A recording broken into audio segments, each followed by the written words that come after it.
QSI Kyiv International School Senior, a controversial mix of American-Russian heritage and a globetrotter with a fully stamped passport. Throughout his life, he has been interacting with multiple cultures all around the world, and now he wants to share his experience with us on how it affected him as a person. He will reveal how to make the world your home. Please give a warm welcome to our next speaker, Maxwell Moody.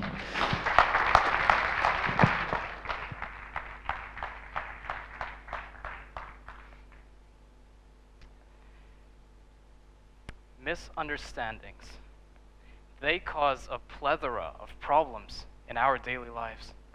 Some as simple as having to repeat what you said. And before I move on, I'd like to ask the back row if you can hear me all right.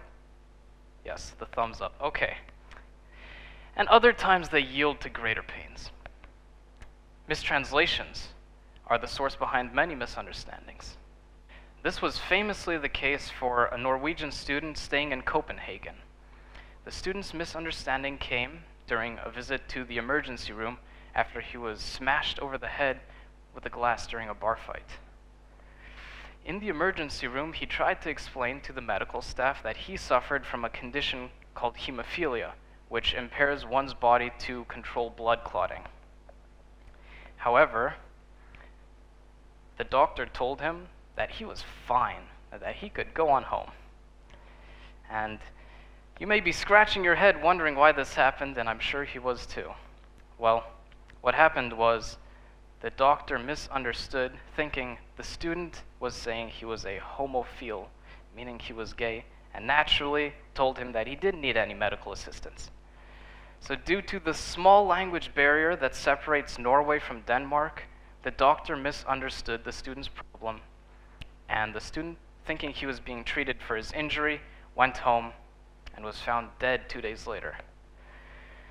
So now I've got a question for you.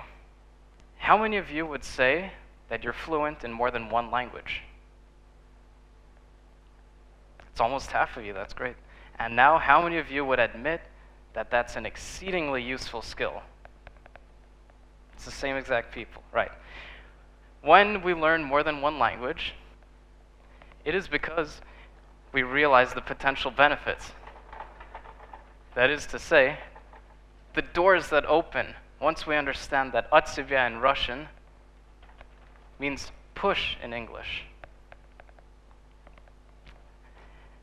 And, well, when we learn more than one language, either it's because we're brought up by parents of different nationalities, or because we're living in a foreign country. Either way, the first and the second language become just as practical. Those of us who learn to communicate in more than one language earn the title of polyglot, which is a truly noble distinction.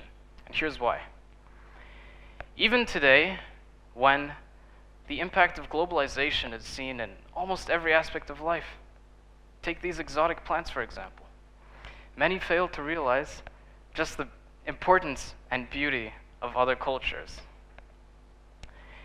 For example, the United States, I'll talk about my own country. Did you know that only 1 in 5 Americans can even understand another language?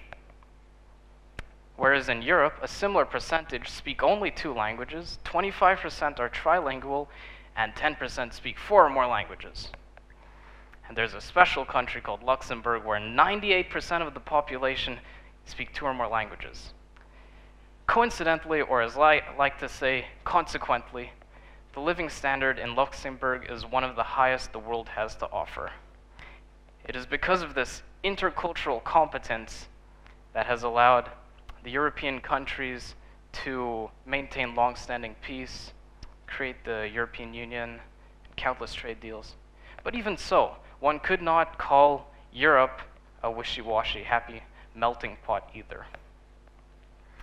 Yeah, most people around the world for a long time have refused to suspend their own cultural norms when in another country. We'll take America as an example again. I'm sure many of you are familiar with the stereotypical American tourist. You know the one. They expect everyone to speak English, and they eat at the American fast food chains, and they're the loudest at the bars. Well, it's not always their fault. You see, whenever I travel and if I read the travel guide, sometimes I realize that they're actually directing tourists to the foreign favorites rather than the local treasures. And I think this is wrong. So today, I'd like to share with you how I have experienced other cultures and exercised my own intercultural competence. Because it's a skill given little to no attention to in school, but has yielded me some of the most use.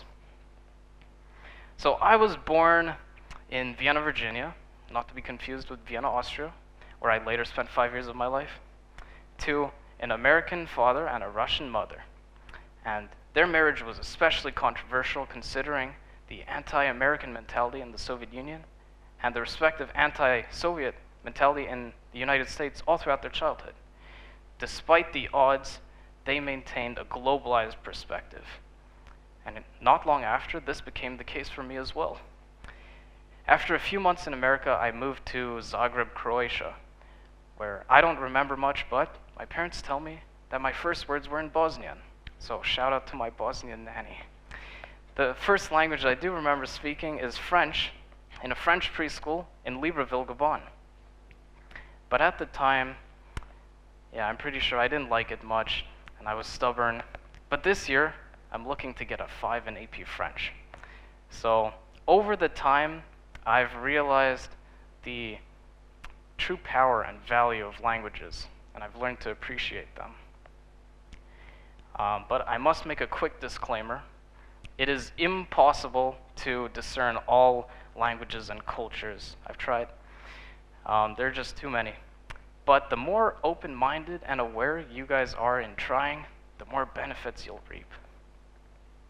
So, as it is coming close to lunchtime, I think I'll give you some examples with food. I was at a Korean friend's house once for a sleepover, and we sat down for dinner to this mountain of food with delicious dumplings, steamed rice, spice-infused stew, everything you could ever dream of. And so naturally, I began to eat everything I was served to show just how much I appreciated the meal. When I was done, boy, I was satisfied. My friend's mother, however, had a much different look. She looked shocked, amused, even offended. Before I could say a thing, she grabbed my plate and was filling it up with a full second serving. What the heck, I thought, I'll eat this too. And I did. And that went on for a few rounds before I came to my great epiphany. The rest of the night was a blur, and the next morning I refused to eat in fear of being stuffed like a duck for foie gras. Well, what I discovered that night was that in East Asian cultures, finishing a plate is synonymous with telling the cook, "You didn't feed me enough." And so, next time I went over, I left a reluctant spoonful of food to show that I was well fed. Now let's fly over to France for my next cultural encounter with food. I was in Nantes over the summer with a group of Americans, and we went to a restaurant that specialized in crepes, which are paper-thin pancakes. I'm sure most of you know. And so we were in the region that specializes in galettes, which are crepes containing eggs and ham. So we ordered that and the chocolate crepes, 2 for each of us. Then we sat down. We were ready to eat. It was about noon, mind you, so you could imagine how our teenage tummies were growling like bears. And yeah, we talked about it. We talked about how ready we were to eat. Then that conversation ended. So I pulled out my deck of cards and we started playing. And then we finished playing. Geez, we had to move the umbrella. That's how long this service was taking. It took 30 minutes before we saw the waiter for the second time. And when we did, I asked him, "Where's our food?" "Well, it's coming, it's coming." So 10 minutes later or so, the first round of crepes came, and we ate that quickly, and Then we waited another half hour before the second round came. And by the time the check came around, we were debating whether to call this outing brunch or dinner. The service in France is notoriously slow. And seeing our dissatisfaction, the waiter sat down and explained to us that in France, unlike some places, we eat slowly. A meal is not simply a time to gobble down your food, but a time to make plans, make jokes, tell stories, and just relax. I thought, how oddly fascinating. So for the rest of the month in France, I tried to show my appreciation of that cultural ideology, and I ate slowly. What I'm trying to show you with these experiences of mine is that foreign experiences are the ones we can learn from and profit from the most. And I think that schools should be teaching this to children if we want the future generation to be successful in a globalized world.